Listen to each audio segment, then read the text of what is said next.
Hello, I'm Dennis Nickerson, president of livingenglishinmoncton.com.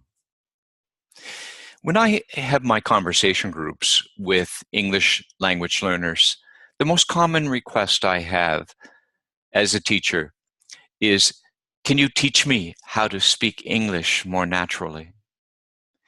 You see, most of my clients who are English language learners have been taught English either in an academic setting to get ready to write English exams to get into university or college, or they have been taught very formal English.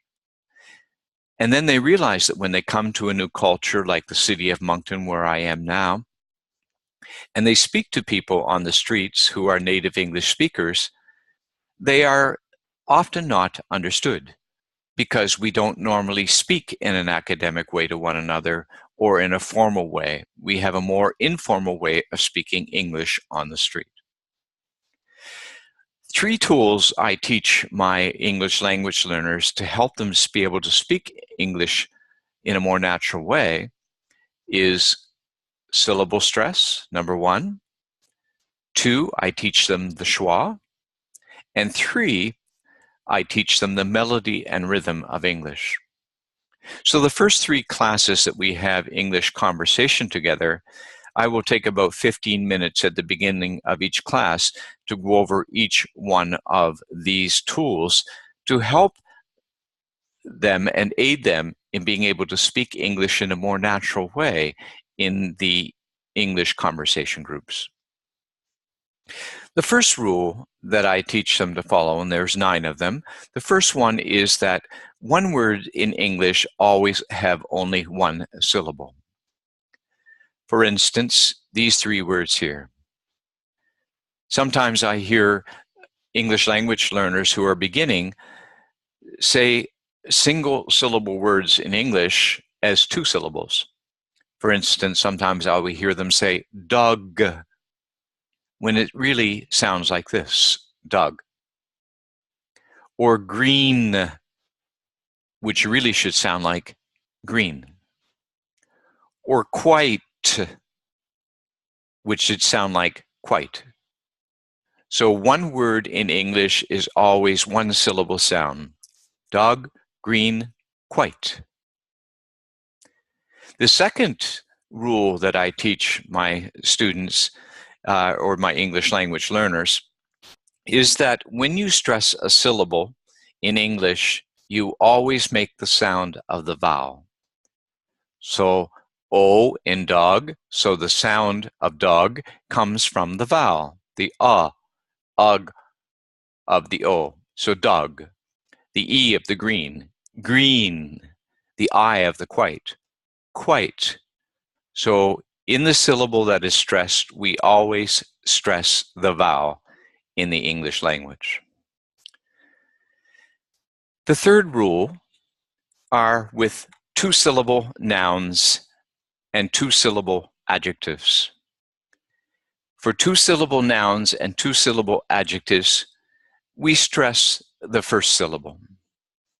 In this case here, we have these 4 words: present, table, slender, clever. So the general rule in English is that 2-syllable nouns and 2-syllable adjectives stress the first syllable. The fourth rule we have in English is with 2-syllable verbs. Unlike 2-syllable nouns and adjectives, the second syllable is stressed on 2-syllable verbs. Export, decide, begin. Export, decide, begin. So 2-syllable verbs in English generally follow the rule that the second syllable is stressed. The 5th English rule are for words that end in IC, SION, or TION. In this case, the second syllable from the end of the word is the one that is stressed, for these three endings. That second syllable from the end is called the penultimate. But all you have to know is that we stress the second syllable from the end in words ending in IC, SION, and TION. Geographic, geographic. Revelation, revelation. This is the rule for these three endings. The next English rule we have for pronunciation are with words that end in CY, TY, PHY, GY, and AL. In these words with these five endings, the general rule is that we pronounce the third syllable from the end, and that is called the antepenultimate. The antepenultimate. But all you need to know, again, is that the third syllable from the end, counting backwards, is the syllable that is stressed. For instance, democracy, critical, democracy, critical. So this is the general rule for all words ending in these five endings. The next general rule for syllable stress in English has to do with compound nouns. Now, in compound nouns, they are two words put together, two nouns put together to make another new word. So in this case here, the compound nouns, it's always or generally the first part of the word that is pronounced. In this case, blackbird. And the second one, greenhouse. Blackbird, greenhouse.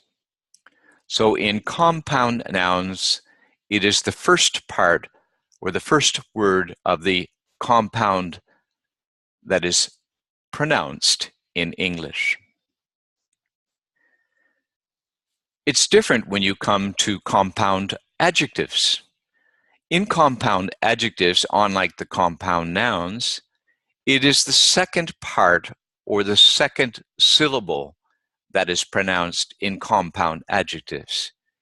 In this case, it would be old-fashioned or bad-tempered.